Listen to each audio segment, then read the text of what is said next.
दोस्तों स्टडी 91 के online platform में आप सभी का बहुत बहुत स्वागत है। दोस्तों आज आप सभी के समक्ष केमिस्ट्री यानी रसायन विज्ञान में अपने अगले लेक्चर को लेकर हाजिर हूं, जहां हम अपने 524 नंबर के लेक्चर की चर्चा कर रहे हैं। आज की क्लास अगर आप देखते हैं तो पूरे 15,720 सवाल आपके तैयार हो जाएंगे। और आज हमने जो टॉपिक चूज किया है ये धातु और उनके अयस्क से संबंधित दोस्तों टॉपिक है, जिसमें आज हम एल्यूमिनियम और लोहे से संबंधित तमाम सवालों पर चर्चा करने वाले। यहाँ कई सारे अयस्कों के बारे में लिखा हुआ, जैसे बहुत सारे नए नए मिलेंगे। बॉक्साइट तो फिर भी जान पहचान वाला है, लेकिन कोरंडम का नाम नहीं सुना होगा। Cryolite, kaolin, feldspar, alunite, diaspore, ठीक है, diaspore, siderite, pyrite, limonite, magnetite, hematite, beryl, gypsite, इन सब का नाम दोस्तों आपने जल्दी नहीं सुना होगा। साथ ही साथ बहुत सारी मिश्र धातुओं के बारे में भी हम लोग पढ़ा जाएगा कि धातुओं के मिश्रण से जो एल्युमिनियम और लोहे से संबंधित हैं, उनके मिश्रण से संबंधित कौन कौन से सवाल आपसे पूछ लिए जाते हैं परीक्षा में।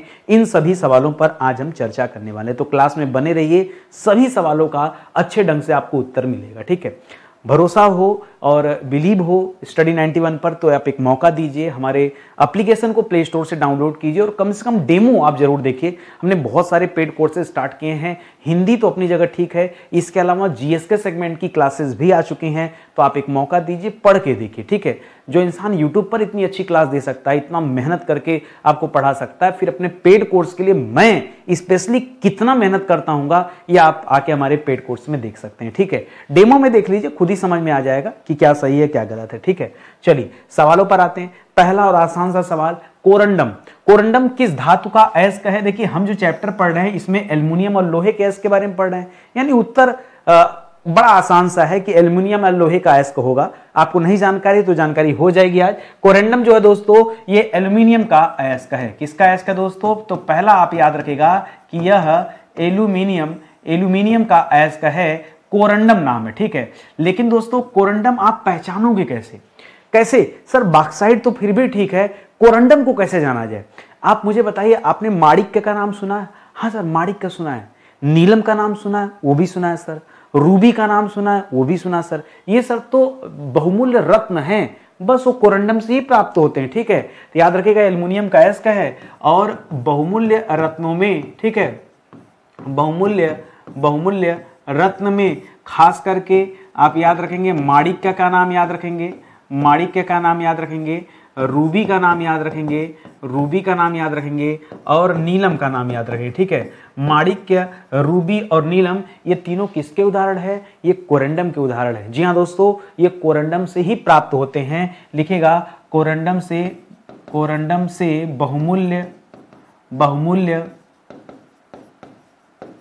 बहुमूल्य रत्न की प्राप्ति होती है, ठीक है, रत्न की प्राप्ति होती है। ये आप याद रखेंगे, बहुत प्यारा सा सवाल है। हाँ सर अब तो समझ में आ गया। चलिए इसी संबंधित एग्जामिनर एक और सवाल देता है, ऐसे देता है कि रूबी हो गया, सेफायर हो गया। देखिए सेफायर कुछ और नहीं है, सेफायर नीलम को ही कहा जाता है, सेफायर नीलम कहा जाता है। नीलम का रंग कैसा होता है दोस्तों? नीलम उसका इसीलिए नाम पड़ा क्योंकि उसका रंग नीला है। रूबी जो होता है दोस्तों इसका रंग खूनी लाल होता है, ठीक है, खूनी लाल रंग का ये रूबी होता है, ये भी आप याद रखेंगे, ठीक है। कह रहा रूबी हो गया, सेफायर हो गया, ये एल्युमिनियम के किस अयस्क के प्रकार हैं? ठीक है, क्या दे रहा है दोस्तों? कह रहा है एल्युमिनियम के किस अयस्क का प्रकार है? तो अभी जो आपने पढ़ा ये कोरंडम पढ़ा ना, ये कोरंडम का ही प्रकार है, ठीक है, कोरंडम का प्रकार, ठीक है, ये कोरंडम का ही प्रकार है, ये आप याद रखेंगे। उसी से ये बहुमूल्य रत्नों की प्राप्ति होती, तो सवाल ऐसे भी आपके सामने दे सकता है, ठीक है। अगला सवाल देखिए, अगला दे रहा है कि बॉक्साइट किस धातु का अयस्क है? यही तो प्यारा सा सवाल है जिसका उत्तर हम सभी जानते हैं, ठीक है। तो बॉक्साइट जो है दोस्तों यह एल्युमिनियम का अयस्क है, ठीक है, बॉक्साइट यह एल्युमिनियम का अयस्क है। बॉक्साइट को लेकर के इसका वो पूछता है आपसे रासायनिक सूत्र दोस्तों आपसे पूछ लेता, तो रासायनिक सूत्र याद रखेगा Al2O3, ध्यान दिखेगा Al2 O3 और इसके साथ लगाएगा 2H2O। वैसे तो H2O जल को कहते हैं, लेकिन जब 2H2O लगा देंगे तब दोस्तों Al2O3 के साथ 2H2O लगा देंगे तब दोस्तों ये बॉक्साइट का रासायनिक सूत्र बन जाता है। तो इसके लिए भी दोस्तों आप याद रखेंगे, ठीक है। तो बॉक्साइट का रासायनिक सूत्र ये भी परीक्षा में पूछ लिया जाता है। Al2O3 जो इसमें आप लगा हुआ देख रहे हैं ये कोरंडम का रासायनिक सूत्र है, ठीक है। कोरंडम का रासायनिक सूत्र क्या है? Al2O3। ये दोस्तों कोरंडम का रासायनिक सूत्र है। वैसे इतना ज्यादा इंपॉर्टेंट नहीं है रासायनिक सूत्र याद रखना, लेकिन चर्चा हो रही, मुझे भी बहुत ज्यादा नहीं याद है, बस 3 ही 4 याद हैं। तो जितना याद है उतना मैं शेयर कर दे रहा हूं, जो नहीं याद है उस पर क्या ही कर सकते हैं, ठीक है। अगला सवाल करा क्रायोलाइट। क्रायोलाइट दोस्तों ये किस धातु का अयस्क है? पुनः ये मैं मान रहा हूं कि आपने नहीं सुना होगा कि यह एल्युमिनियम का अयस्क है, फिर भी आपको मैं बता रहा हूं, ठीक है। याद रखेंगे यह एल्युमिनियम का ही अयस्क है, ठीक है। तो एल्युमिनियम का एक अयस्क कोरंडम जो आप पढ़ चुके हैं, ठीक है, कोरंडम के बारे में आप जान चुके हैं। एल्युमिनियम का दूसरा अयस्क बॉक्साइट, ठीक है, बॉक्साइट के बारे में आप जान चुके हैं।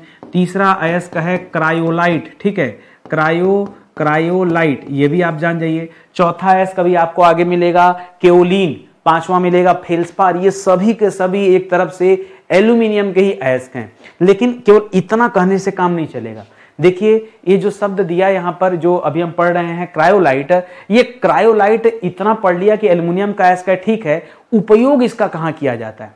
कम से कम यही जान ले कि इसका यूज हम लोग कहां पे करते हैं। कांच इंडस्ट्री जानते हैं ना, कांच, जहां पे शीशे के सामान वगैरह बनते हैं। फिरोजाबाद दोस्तों बहुत बड़ा स्थान है जहां पर कांच की चूड़ियां वगैरह बनाई जाती है और कांच के बहुत सारे सामान वहां बनते हैं, ठीक है। तो कांच उद्योग में इसका यूज किया जाता है, मीनाकरी में इसका यूज किया जाता है। पहले कांची उद्योग लिख लीजिए, ठीक है। तो ऐसे करके लिख लीजिएगा उपयोग, ठीक है, उपयोग किसका दोस्तों? ये जो क्रायोलाइट है, क्रायोलाइट, इसका उपयोग कहां पे होता है? इसका उपयोग होता है कांच उद्योग में, ठीक है। कांच उद्योग में इसका उपयोग किया जाता है। तो ये तथ्य आपके लिए इंपॉर्टेंट था, ठीक है।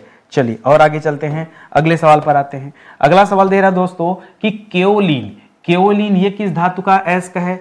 पुनः एक बार आप याद रखेंगे यह भी एल्यूमिनियम का ही अयस्क है, ठीक है, एल्यूमिनियम का ही अयस्क है।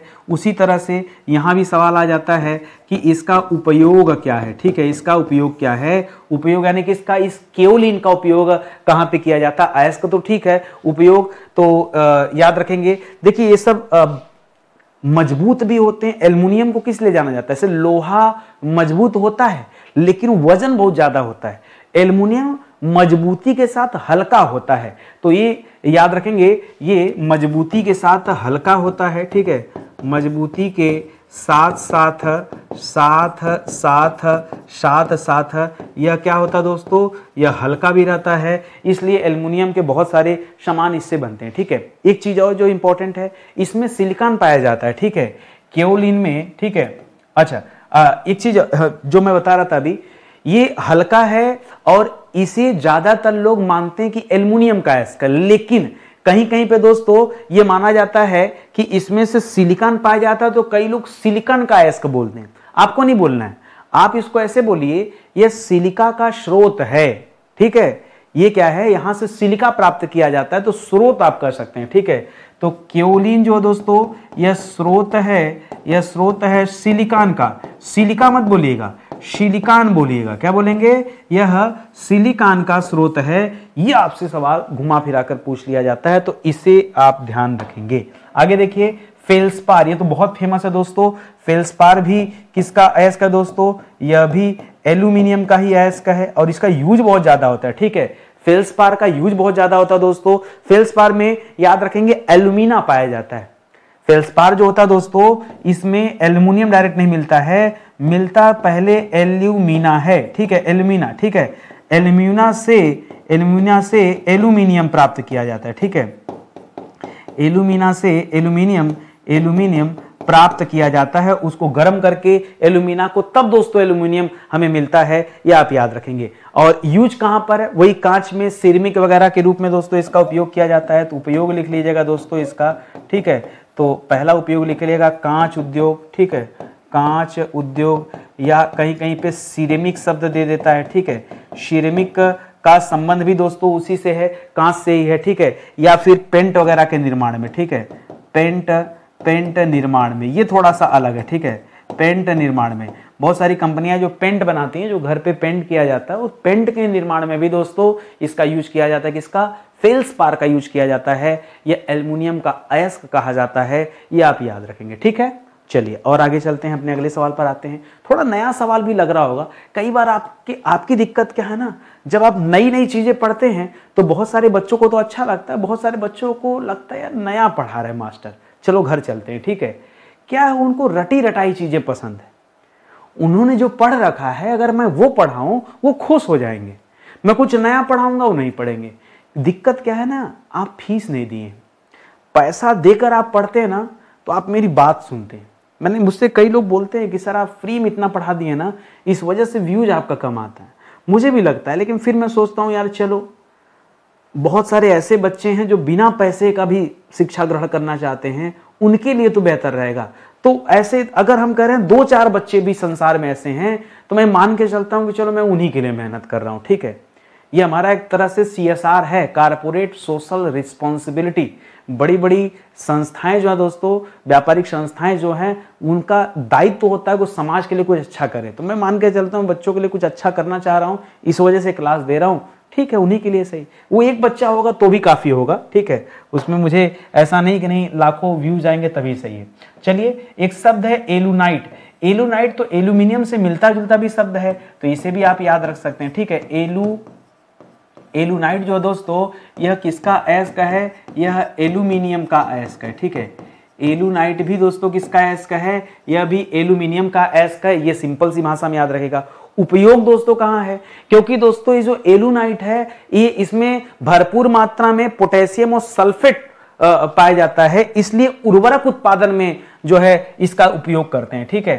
तो लिखिएगा उपयोग उर्वरक उत्पादन में, ठीक है। उर्वरक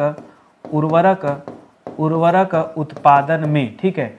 एलुनाइट का यूज कहां पे किया जाता है? उर्वरक उत्पादन में, खाद वगैरह बनाने में, उर्वरक यानी रासायनिक खाद बनाने में किया जाता है। डायोस्पोर, ठीक है। डायोस्पोर दोस्तों किस धातु का अयस्क है? तो याद रखिएगा डायोस्पोर और फेल्सपार, दोनों अजीब से नाम लगते हैं, लेकिन दोनों का संबंध दोस्तों इसी एल्यूमिनियम से है, ठीक है। किससे दोस्तों? एल्यूमिनियम से है। डायोस्पोर का संबंध भी एल्यूमिनियम से है, याद रखेंगे। ये एक तरह से एल्यूमिनियम धातु के निष्कर्षण के लिए इस डायोस्पोर का यूज किया जाता है। तो देखिएगा इसका उपयोग क्या है, लिखिएगा एल्यूमिनियम धातु के निष्कर्षण हेतु, ठीक है। निष्कर्षण हेतु किसका प्रयोग किया जाता है? प्रयोग किया जाता है डायस्पोर का। किसका यूज करते हैं? डायस्पोर का। एक शब्द आता है परीक्षा में टर्काइज। सर ये सब तो ऐसा जैसे ऐसा महसूस हो रहा है कभी जिंदगी में हमने ना सुना हो। सुनिए, बहुत इंपॉर्टेंट सवाल है। टर्काइज ये किस धातु का अयस्क है? फिर से याद रखिएगा एल्युमिनियम का ही अयस्क है टर्काइज। गहने और सजावटी सामान बनाने में इसका यूज किया जाता है, ठीक है। तो यह भी एल्युमिनियम का अयस्क है, ठीक है। और इसका उपयोग किस में करते हैं? तो गहने, ठीक है, गहने या फिर सजावटी सामान, ठीक है, सजावटी सामान वगैरह बनाने में इसका यूज किया जाता है। मैं किसकी बात कर रहा हूं? ये टर्काइज की बात कर रहा हूं। कई लोग मानते हैं कि जो टर्काइज है ये कोई अयस्क नहीं है। कई लोग मानते हैं कि टर्काइज एक तरह का यौगिक है, ऐसा वो लोग मानते हैं। तो यौगिक होगा तो किसी चीज का मिश्रण होगा, तो मिश्रण किस चीज का है? तो टर्काइज का संबंध एल्युमिनियम से तो है ही है। तो याद रखेगा, लोग मानते हैं कि यह एक यौगिक है और यौगिक होगा तो मिश्रण होगा, और मिश्रण है तो किसका? तो एल्यूमिनियम और तांबा का लोग मिश्रण मानते हैं, ठीक है। एल्यूमिनियम प्लस तांबा का मिश्रण मानते हैं और टर्काइज नाम देते हैं। लेकिन फिर भी बहुत सारे ऐसे वैज्ञानिक हैं जो कहते हैं नहीं यह अयस्क है। तो जब लोग ये मान लेते हैं तो लोग कहते हैं भैया इससे अगर एल्युमिनियम प्राप्त हो सकता है तो इससे तांबा भी तो प्राप्त हो सकता है। तो लोग कहते हैं कि देखिए ये जो टर्काइज है ये एल्युमिनियम का भी अयस्क है और ये तांबे का भी अयस्क है। क्या गलत कर रहे हैं भाई? अगर दो चीजों को मिलाकर एक तीसरी चीज बनी है तो दोस्तों उससे दोनों चीजें मिल सकती है ना। समझ में आ रहा है ना? तो इसीलिए दोस्तों इसे एल्युमिनियम का अयस्क भी कहते हैं और तांबे का अयस्क भी कहते हैं। ये दोनों बात आप टर्काइज के मामले में याद रखेंगे, ठीक है। कुछ नया सवाल मिल रहा है कि नहीं? देखिए पढ़ते समय जब आपको नई नई चीजें मिलने लगे तो समझ जाइए कि बस मामला फिट है और आपकी दिशा भी बिल्कुल सही है। अगला सवाल दे रहा दोस्तों जिप्साइट। जिप्साइट ये किस धातु का अयस्क है? ये एकदम नया नाम लग रहा होगा, जिप्साइट। जिप्साइट दोस्तों किस धातु का अयस्क है? यह भी एल्युमिनियम। देखिए जिप्साइट एक्चुअली में ये एल्युमिनियम और मैग्नीशियम को मिलाकर के दोस्तों तैयार किया गया, नहीं एल्युमिनियम कर रहा हूं। जिप्साइट जो दोस्तों ये है तो एल्युमिनियम का अयस्क, अभी बताता हूं, अलग अलग दोनों चीजें हैं, मैग्नीशियम यहां नहीं करना है, मैग्नीशियम मैग्नेलियम जो होता है उसमें आता है मैग्नीशियम, ठीक है। तो अभी आएगा वो भी। जिप्साइट किस धातु का अयस्क है? तो इसमें तो सीधा सीधा लिखेगा कि यह एल्यूमिनियम का अयस्क है। किसका है दोस्तों? जिप्साइट जो है यह एल्यूमिनियम का अयस्क है। उपयोग दोस्तों कहां कहां होता है? उपयोग छोड़िए, ये बनता कैसे है? ये अभिक्रिया के फलस्वरूप बनता है। मुझे नाम नहीं याद आ रहा, बड़ा अटपटा सा नाम है, किसी दो चीज की अभिक्रिया कराते हो उससे दोस्तों जिप्साइट प्राप्त होता है, ठीक है। तो लिखिएगा अभिक्रिया के फलस्वरूप निर्मित, अभिक्रिया के फलस्वरूप निर्मित। मुझे याद नहीं आ रहा है कि याद आएगा तो मैं तुरंत आपसे शेयर कर दूंगा, ठीक है। चलिए करा बिराइल। जिप्साइट अपनी जगह था, बिराइल दोस्तों किस धातु का अयस्क है? यह भी एल्युमिनियम का अयस्क है, ठीक है। कुछ लोग इसे एल्युमिनियम का अयस्क मानते हैं, कुछ लोग इसे बेरिलियम का अयस्क मानते हैं। ध्यान दीजिएगा, अब यहां पे दो भाग कर दीजिए, ठीक है। कुछ लोग कहते हैं कि यह एल्युमिनियम का अयस्क है। क्या मानते हैं? एल्युमिनियम का अयस्क मानते हैं। कुछ लोग इसे बेरिलियम का अयस्क मानते हैं। किसे? बेरिलियम, ठीक है, बेरिलियम का अयस्क। देखिए बेरियम मत लिखिएगा, बेरिलियम लिखिएगा। बेरियम अलग होता है, बेरिलियम अलग होता है। तो बेरिलियम का अयस्क लोग मानते हैं। क्यों? क्योंकि ये जो बिराइल है ना, ये एक तरह का सिलिकेट होता है, ठीक है। बिराइल याद रखिएगा एक तरह का सिलिकेट है, एक तरह का सिलिकेट है जो एल्युमिनियम और बेरिलियम के मिश्रण से दोस्तों बना हुआ सिलिकेट है। इसीलिए लोग इसको भी ऐसा मान लेते हैं, ठीक है। हाँ, एक अच्छी बात बता दूं, आपने बहुमूल्य रत्नों में पन्ना का नाम सुना होगा, पन्ना, ठीक है। पन्ना का नाम सुना ना, पन्ना जिसे आप एमराल्ड बोलते हैं, इंग्लिश में पन्ना को क्या कहा जाता है? सही है ना, एमराल्ड, ठीक है। तो एमराल्ड कहा जाता है। जिस तरह से नीलम को सफायर कहा जाता है उसी तरह से पन्ना को एमराल्ड कहा जाता है। पन्ना वो इसी बिराइल का धातु से संबंधित है, पन्ना और एक्वामरीन, ठीक है। तो लिखिएगा दोस्तों बहुमूल्य रत्न, दो रत्न यहां पर है दोस्तों, ठीक है। लिखिएगा एक तो दोस्तों पन्ना का नाम याद रखिएगा जिसे एमराल्ड कहा जाता है, एमराल्ड कहा जाता है। दूसरा दोस्तों एक्वामरीन का नाम याद रखेंगे, ठीक है। एक्वामरीन का नाम याद रखेंगे। ये दो ऐसे रत्न हैं जिनका सीधा संबंध इस बिराइल से होता है, इसे भी आप याद रखेंगे, ठीक है। तो जो जो मेरे दिमाग में आते जा रहा है वो चीजें मैं शेयर कर रहा हूं आपसे। एल्युमिनियम की प्रमुख मिश्र धातुएं दोस्तों कौन सी हैं? बताइए। एल्युमिनियम की मिश्र धातुएं, जिस तरह से चांदी की मिश्र धातुएं हम लोग पढ़ा गया था, सिल्वर सोल्डर्स वगैरह उसमें पढ़ा गया था, दंत अमलगम वगैरह पढ़ा गया था, ठीक है। स्टर्लिंग चांदी के बारे में पढ़ा गया था, उसी तरह से, ठीक है, उसी तरह से एल्युमिनियम की मिश्र धातुएं दोस्तों कौन सी होती हैं? तो इसी में हम लोग पढ़ते हैं मैग्नेलियम के बारे में। मैग्नेलियम एल्युमिनियम और मैग्नीशियम को मिलाकर जो बनता है वो मैग्नेलियम होता है। तो बहुत सारी होती है, मैग्नीलियम है, ड्यूरेलियम है, लिखेगा मैग्नेलियम, ड्यूरेलियम, नाम नहीं सुना ना, ठीक है। जिंदगी में बॉक्साइट पर अटकी रह गई, कुछ नया पढ़ ही नहीं पाए, ठीक है। इसके अलावा एक और लिखेगा, इसका नाम सुना होगा एल्यूमिनियम ब्रांज, एल्यूमिनियम ब्रांज, ठीक है। तो ये सब जो होते हैं दोस्तों ये एल्यूमिनियम की प्रमुख मिश्र धातुएं हैं। जब मिश्र धातुओं की चर्चा आ गई है तो हमें यह जानना पड़ेगा ये मिश्र धातुएं किन किन चीजों को मिलाकर बनती हैं। यहां से भी दोस्तों ये सवाल पूछा जाता है। तो चलिए हम मिश्र धातुओं से संबंधित सवाल देखते हैं। अब ये सवाल दे रहा है कि मैग्नेलियम जो है दोस्तों, ये हमने पढ़ तो लिया कि यह क्या होता है दोस्तों, यह एल्यूमिनियम का मिश्रण है, ठीक है। यह क्या है? यह एल्यूमिनियम का मिश्रण है। लेकिन सवाल ये आता है कि एल्यूमिनियम में ऐसा क्या मिला दिया कि मैग्नेलियम तैयार हो गया। तो एक बात तो तय है कि एक तरफ क्या है दोस्तों, एल्यूमिनियम है। ये तो तय है कि एल्यूमिनियम में ही कुछ मिलाया गया है, लेकिन ये कुछ में क्या मिला दिया गया? तो ये सुनिएगा, जब एल्यूमिनियम में मैग्नीशियम मिला दिया जाता है, ठीक ठीक है। जब एल्यूमिनियम में क्या मिला दिया गया, मैग्नीशियम, ठीक है, मैग्नीशियम, ठीक है, मैग्नीशियम मिला दिया गया, मैग्नीशियम को Mg लिखते हैं, मैग्नीशियम वैसे बोलते हैं, मैग्नीशियम नहीं बोलते, मैग्नी बोलते हैं ना, ठीक है, इसको सही कर लीजिए, मैग्नीशियम, ठीक है, मैग्नीशियम। तो जब एल्युमिनियम और मैग्नीशियम को मिला दिया जाता है तब दोस्तों ये धातु तैयार होती मैग्नीशियम, और इसका उपयोग हवाई जहाज में किया जाता है। हवाई जहाज की दीवारों पर बहुत सख्त दीवारें चाहिए होती है, लेकिन वजन भी हल्का चाहिए होता है। देखिए पूरा लोहा लोहा लगा देंगे, भारी हो जाएगा, उड़ेगा कैसे। हल्का भी चाहिए, मजबूत भी चाहिए। क्यों चल रहा है दोस्तों इतनी रफ्तार में, और हवाओं का घर्षण होता है, उड़ न जाए, ठीक है। तो मजबूती भी चाहिए और हल्का भी चाहिए, इसलिए दोस्तों इस मैग्नीशियम का इस्तेमाल दोस्तों हवाई जहाज के निर्माण में किया जाता है, ठीक है। तो उपयोग लिखिएगा, उपयोग सीधा सीधा लिख लीजिएगा, ठीक है। उपयोग, इसका उपयोग कहाँ होता है, लिखिएगा हवाई जहाज निर्माण, ठीक है, हवाई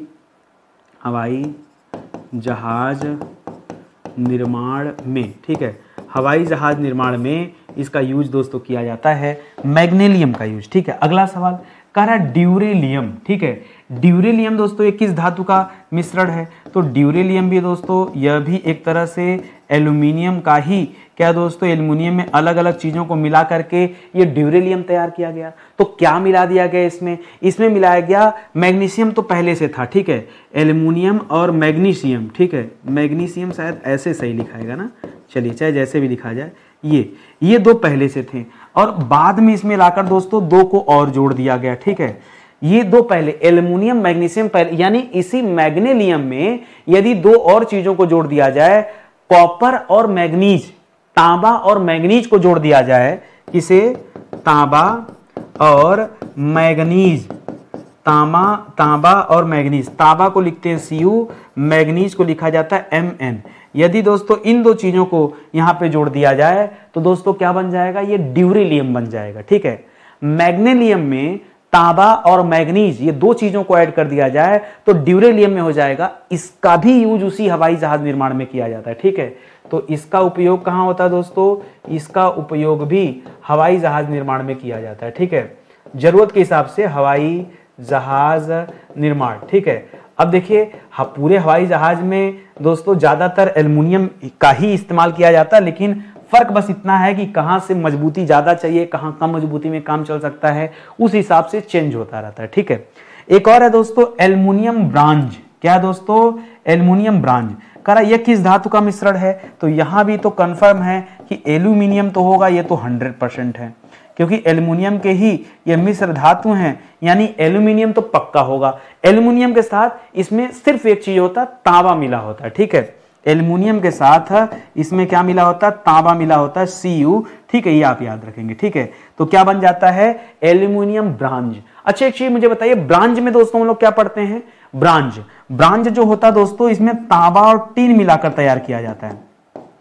ब्रांज में क्या होता है, तांबा प्लस टीन, तांबा प्लस टीन मिलाकर दोस्तों ये ब्रांज बना होता है, ठीक है। ब्रॉन्ज हम लोग पढ़ते हैं ना, gold medal, silver medal, bronze medal. Bronze को हम लोग कांसा बोलते हैं, ब्रांज को दोस्तों हम लोग क्या बोलते हैं, ब्रांज को हम लोग कांसा बोलते हैं। हड़प्पा युगीन जो सभ्यता थी इसे कांस्य युगीन सभ्यता भी कहते हैं, क्योंकि उस सभ्यता के लोग कांसा का निर्माण करते थे और कांसा की धातुएं ज्यादातर जगहों पर देखने को मिली, इसलिए उसे कांस्य युगीन सभ्यता कहते हैं, ठीक है। तो कांसा कैसे बना, तांबा में टीन मिला दिया, कांसा बन गया। कई बार लोग पीतल में जस्ता मिलाकर भी कांसा तैयार करते हैं, ठीक है। एक और ऑप्शन है, कभी कभी पीतल प्लस जस्ता मिलाकर भी दोस्तों ये लोग कांसा बनाते हैं, ठीक है, लेकिन ये सेकेंडरी मेथड है। प्राइमरी मेथड दोस्तों ये वाला है, ये आप याद रखें। ब्रॉन्ज यहाँ पे लिखा हुआ है, इस वजह से याद आ गया, तुमने कहा शेयर कर देते हैं, यहां तक से सवाल बन जाता है परीक्षा में, इसको याद रखेंगे, ठीक है। देखिए अभी तक मैंने आपको 500 प्लस लेक्चर दे दिया और 500 प्लस में आज आपको अपने आप ज्ञात होगा कि नहीं सर आज हमारी क्लास 524 नंबर पे चली गई, ठीक है।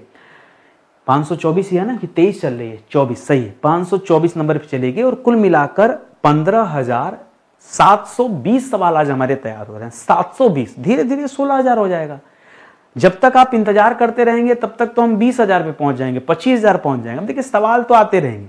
अब तक मैं 7 विषय आपको पढ़ा चुका हूं, पूरा हिस्ट्री, प्राचीन इतिहास, मध्यकालीन भारत का इतिहास, आधुनिक भारत का इतिहास पूरा पढ़ा दिया। आप पीछे जाके वीडियो देख लीजिए, अलग अलग प्लेलिस्ट भी मिल जाएगा। इसी तरह से संविधान, विश्व का भूगोल, भारत का भूगोल और भौतिक विज्ञान 7 विषय मैंने पढ़ा दिया इसी तरह से क्वेश्चन आंसर सीरीज में, ठीक है। और ये सभी के सभी प्रश्न बहुत इंपॉर्टेंट है, चाहे आप किसी भी सरकारी परीक्षा की तैयारी कर रहे हो, याद रखेंगे ये सीरीज आपके लिए बहुत बहुत जरूरी है, यहां से सवाल बहुत बनते हैं, ठीक है। आगे बढ़िए। करा हेमेटाइट। हेमेटाइट दोस्तों किस धातु का अयस्क है, ठीक है। तो हेमेटाइट ये जो है दोस्तों ये लोहे का अयस्क है, ठीक है। इसका दोस्तों ये लोहे का अयस्क है और लोहे को हमेशा Fe लिखा जाता है, ठीक है। हेमेटाइट ये लोहे का अयस्क है, लोहे का प्रतीक चिन्ह क्या होता है, जैसे एल्युमिनियम का Al होता है उसी तरह से लोहे का Fe होता है, याद रखेंगे, ठीक है। अच्छा, दूसरा सवाल पूछ देता है हेमेटाइट का रंग कैसा है, ठीक है। ये जो हेमेटाइट है लोहा, इसका रंग दोस्तों आपसे पूछ लेता है तो इसका रंग बताएगा कि यह लाल रंग का है, ठीक है।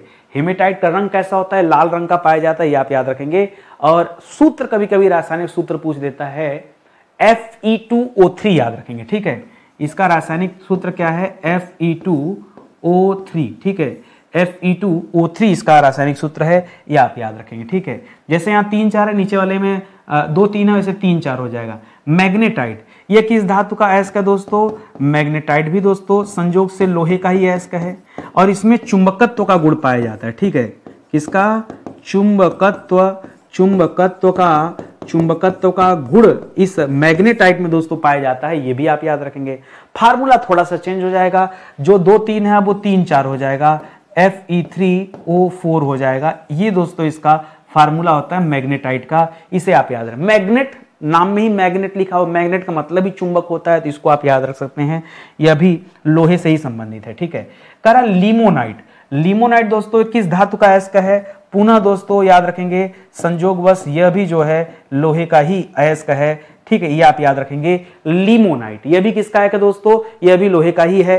रंग दोस्तों इसका पूछ ले देता है, ठीक है, रंग, ठीक है। तो जिस तरह से आपने हेमेटाइट का रंग लाल बताया था उसी तरह से इसका रंग काला होता है। लिमोनाइट का रंग कैसा होता है दोस्तों, इसका रंग जो होता है लिमोनाइट का ये काला रंग होता है, तो ये भी दोस्तों आप याद रखेंगे, ठीक है। कोई समस्या यहां तक, ठीक है, नहीं है ना। चलिए आगे बढ़ते हैं। एक चीज और, इसी हेमेटाइट में यानी फार्मूला लिखेगा Fe2O3, अगर 3H2O को अगर जोड़ दिया जाए, 3H2O को जोड़ दिया जाए तो दोस्तों लिमोनाइट बन जाता है, ये आप याद रखेंगे। वैसे आपसे याद हो नहीं पाएगा, छोड़ दीजिए, ठीक है, छोड़ दीजिए, परीक्षा में इतना ज्यादा पूछा भी नहीं जाता है, लेकिन मेरे दिमाग में था, आसान था, हेमेटाइट से बनाकर रासायनिक सूत्र लिख सकते थे, इस वजह से बता दिया, ठीक है। अगला है आयरन पायराइट, ठीक है, आयरन पायराइट, ठीक है। आयरन पायराइट दोस्तों किस धातु का अयस्क है, वैसे तो लोग इसे लोहे का अयस्क कहते हैं क्योंकि नाम में आयरन लगा है, तो लोग इसे लोहे का अयस्क बोलते हैं, ठीक है। आसान भी है पहचानना, ठीक है, ये भी लोहे का अयस्क है, ठीक है, आयरन पायराइट। लेकिन दोस्तों इसका रंग जो है ये सुनहरे रंग का होता है, ठीक है, देखिए सुनहरा रंग।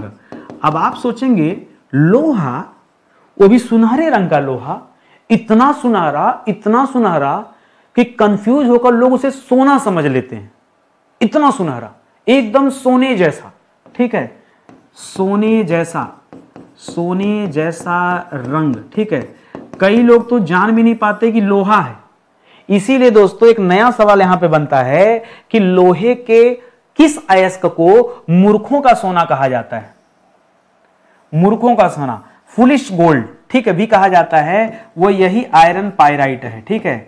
आयरन पायराइट जो है दोस्तों इसे मूर्खों का सोना कहा जाता है, क्यों, क्योंकि इसका रंग दोस्तों सोने के रंग जैसा है, इसीलिए जैसा गोल्ड होता है ना वैसा पीला चमकदार, ठीक है।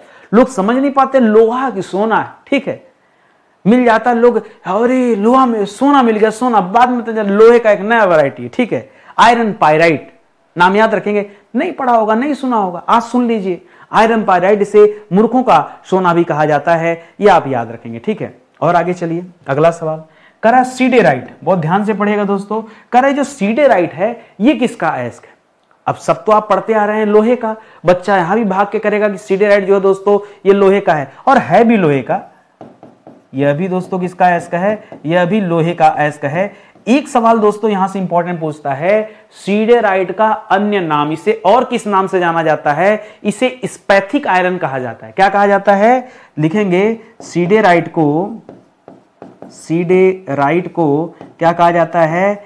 स्पैथिक, क्या बोलते हैं?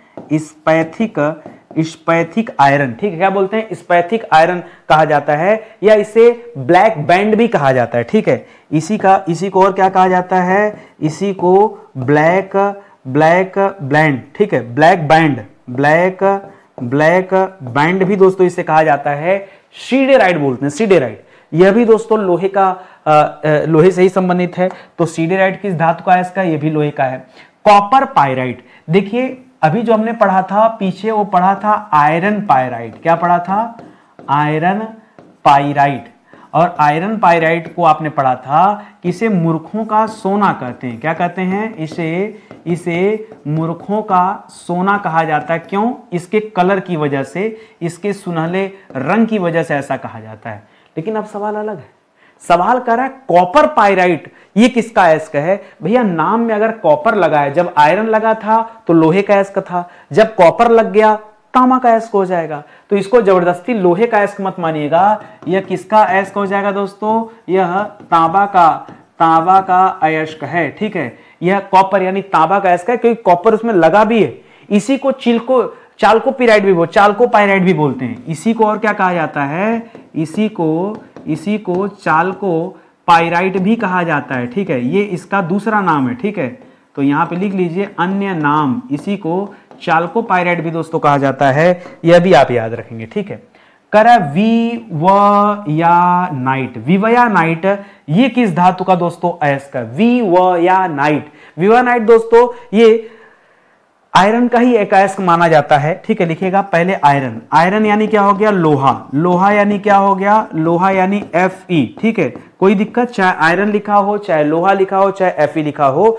और एक चीज बताइए, कुछ वैज्ञानिक ऐसे हैं जो मानते हैं कि ये जो विवयानाइट है यह एक तरह का वो है लोहे का, क्या मानते हैं?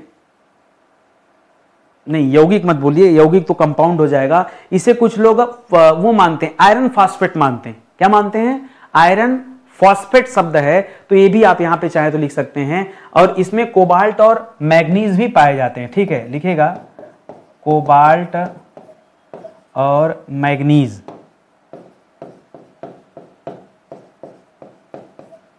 भी पाए जाते हैं। वो फास्फेट वाली बात लिखें कि ना लिखें, छोड़ दीजिए उसको, कोई खास नहीं है।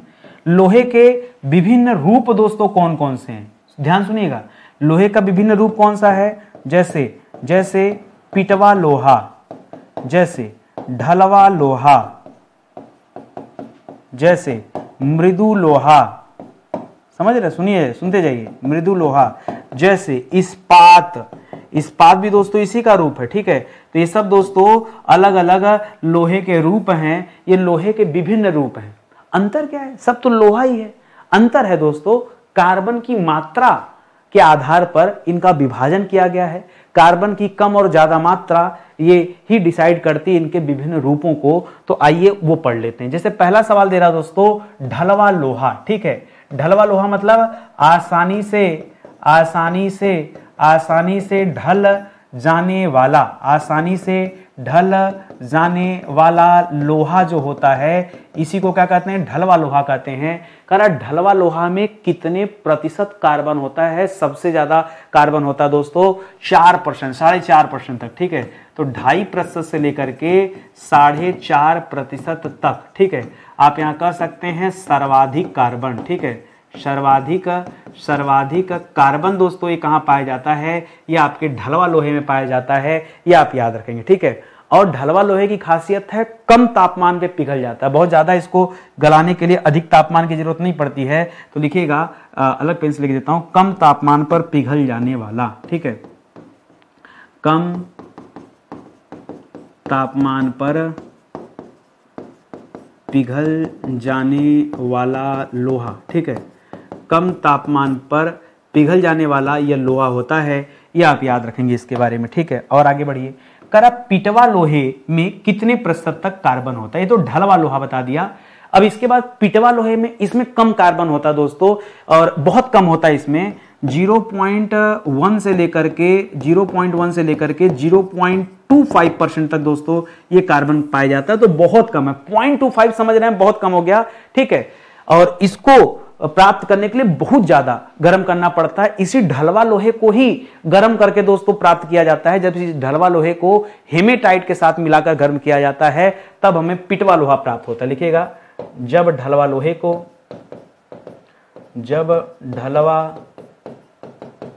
लोहे को हेमेटाइट एक अयस्क का था ना जो लाल रंग वाला था, ठीक है, लाल रंग का, ठीक है, हेमेटाइट के साथ अत्यधिक गर्म करके, बहुत ज्यादा गर्म करना पड़ता है, अत्यधिक गर्म करके प्राप्त किया जाता है। और इसमें याद रखिएगा न्यूनतम कार्बन, ठीक है, न्यूनतम कार्बन, जितना कार्बन कम होगा उतना अच्छा क्वालिटी माना जाता है। जितना कम कार्बन उतना अच्छा क्वालिटी, जितना ज्यादा कार्बन उतना बेकार क्वालिटी, ठीक है। तो ढलवा तो खराब क्वालिटी में आ गया। औद्योगिक लोहे का सबसे शुद्ध रूप दोस्तों किसे माना जाता है? औद्योगिक लोहे मतलब जिसका उपयोग उद्योगों वगैरह में होता है बहुत ज्यादा, ये कौन सा लोहा है? ये पिटवा लोहा होता है। कौन सा लोहा दोस्तों? ये जो पिटवा लोहा होता है, ठीक है, जिसमें कार्बन की न्यूनतम मात्रा पाई जाती है, इसी को औद्योगिक लोहे का सबसे शुद्ध रूप माना जाता है। एक नया सवाल देता है, लोहे का सबसे शुद्ध रूप किसे कहा जाता है? मान लीजिए औद्योगिक शब्द हटाकर लिख दे लोहे का सबसे शुद्ध रूप, ठीक है, लोहे का सबसे शुद्ध रूप। तो एक उत्तर और आप दीजिएगा, मृदु लोहा, मुलायम लोहा। मृदु लोहा जो होता है दोस्तों, इसको भी लोहे का सबसे शुद्ध रूप माना जाता है। अब हम पढ़ा चले गए पिटवा लोहा। अब बच्चे के एग्जाम में पिटवा लोहा का ऑप्शन नहीं दिया, सवाल थोड़ा अलग पूछ दिया मृदु लोहा से लेकर के। अब दोस्तों वहां कंफ्यूज हो गए आप, ठीक है। तो आप थोड़ा सा ध्यान दीजिएगा कि ऐसे सवाल बने तो कैसा उत्तर देना है। मैं इसको सवाल जवाब में इसलिए पढ़ाता हूं कि आपको यह पता चले कि एग्जामिनर क्या पूछ सकता है और आप क्या बता सकते हैं। जब ये दोनों चीजें आपको समझ में आ जाएंगी तो अपने आप हर उत्तर सही होने लगेगा। मान लीजिए एग्जामिनर ने सवाल दिया इस्पात, हर बच्चा इस्पात सुना है, ऐसा कोई बच्चा नहीं होगा जो इस्पात शब्द न सुना। अब आप जानते भी कि इस्पात लोहे का एक प्रकार है। इस्पात क्या दोस्तों? इस्पात जो है ये लोहे का एक प्रकार है, ठीक है, लोहे का एक प्रकार है इस्पात। कई सारे इस्पात कारखाने आपने देखे होंगे, झारखंड वगैरह छत्तीसगढ़ वगैरह में बहुत सारे इस्पात कारखाने बने हुए हैं जो लोहे में इस्पात वैरायटी का जो लोहा है उसका निर्माण करते हैं, ठीक है। जमशेदपुर टाटा वगैरह सब उसी लिए तो फेमस है। तो कह रहा है कि इस्पात में कितने प्रतिशत तक कार्बन रहता है? 2% तक दोस्तों कार्बन होता है। ये 0.25% से लेकर के उधर 2% तक आप चले जाइए, 2% तक, ठीक है, 2% तक का कार्बन दोस्तों इसमें होता है, ये आप याद रखेंगे, ठीक है। यानी इसका मतलब क्या हो गया? पिटवा लोहे से अधिक,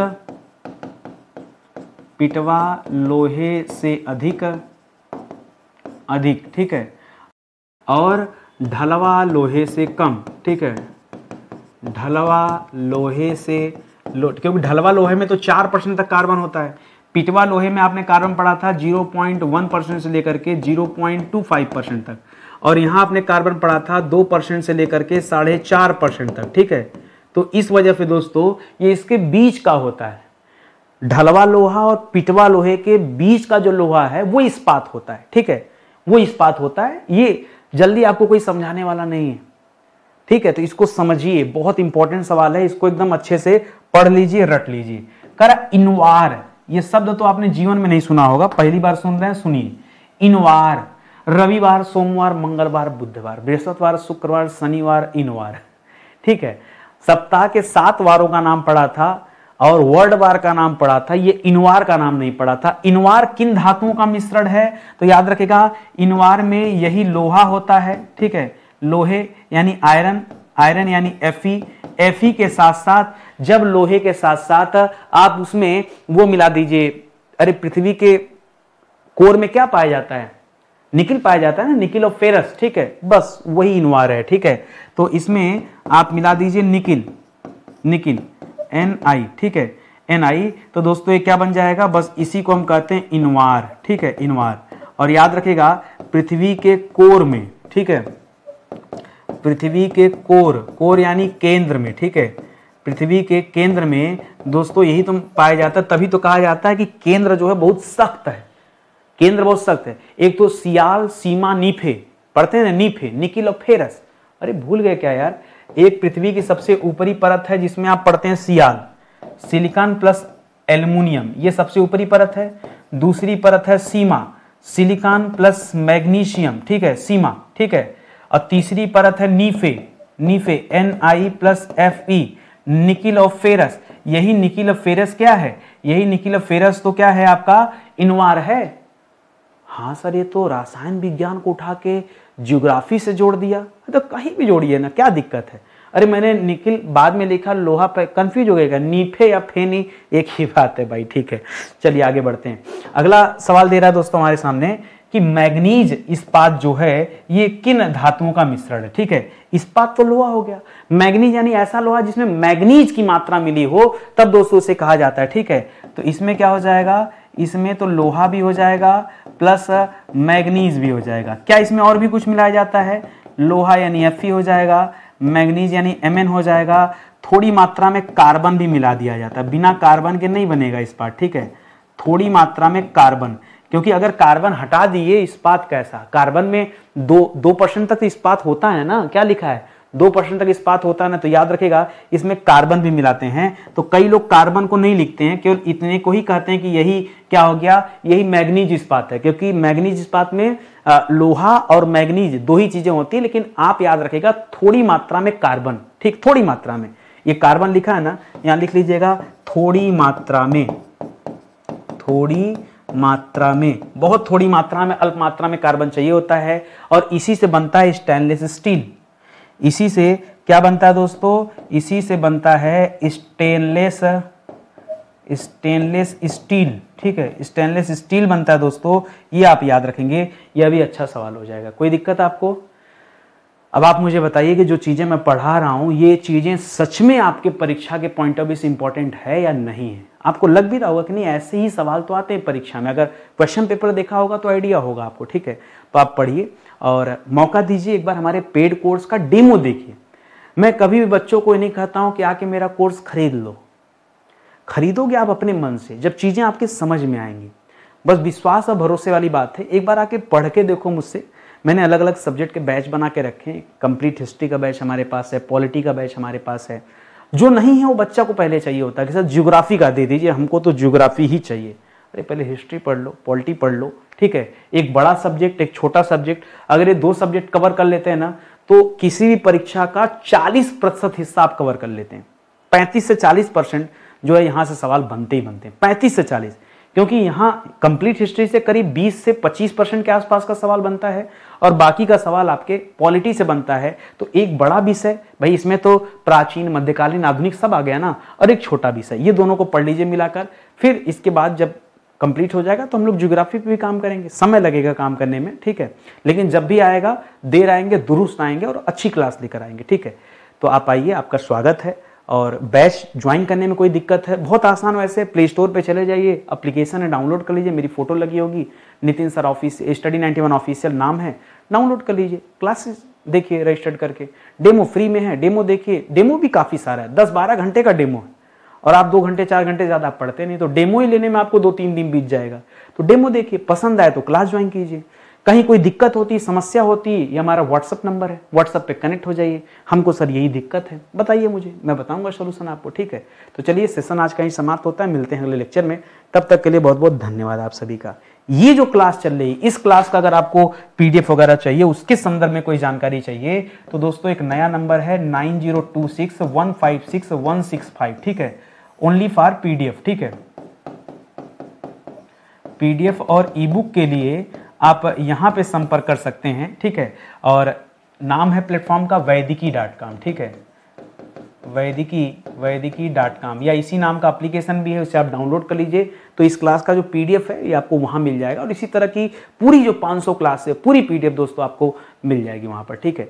चलिए, सेशन समाप्त होता है, मिलते हैं अगले लेक्चर में, तब तक के लिए बहुत बहुत धन्यवाद आप सभी का। जय हिंद, जय Bharat, thank you so much.